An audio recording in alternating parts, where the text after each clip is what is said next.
The 63 was a difficult club to start because we were coming off the success of the 62. It was a club that went right into all of our tour players' bags, and when we talked to them about it, they said it was pretty much perfect, don't change anything. You know, I just like the way they feel right now. They go through the turf nicely. That's really important for me.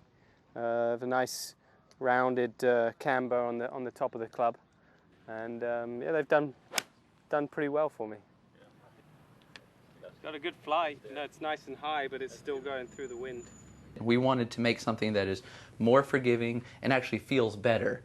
So we really focused on the way a club head vibrates. We heavily used computer-aided engineering, computer-aided analysis to slightly change the frequency of each section of the golf head so that we can achieve a very solid feeling.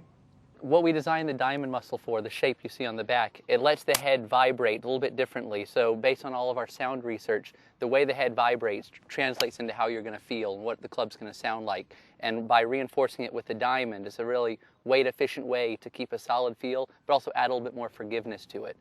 Definitely no loss of feel. As Chris said, it's almost like my misses are a little bit better, which, you know, even pros have missed shots, and this club will help. I think, you know, there's less vibration when you hit a little bit of a chunky shot or a thin shot, kind of runs through the shaft, and I feel that less in this club. I'm curious to get your impressions of how it goes through the turf.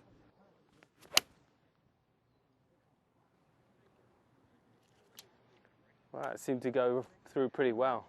One of the things we did on this is it's actually got a thicker sole than your 62. But we went back and put a grind on the back. So it's a thicker sole that actually is going to play a bit thinner. So it should get in and out. But what that did is it helped us to get the mass properties where we wanted it to. Launch conditions should be really good. But the ball, it still should get through the turf really, really smoothly. If tour players say, I don't like it, that's the end of the game.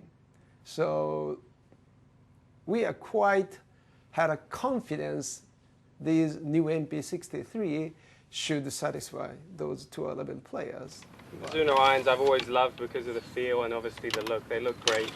As I said, it seems to be launching a little bit higher, maybe slightly softer off the club face. Less effort almost, which is nice. I like less effort.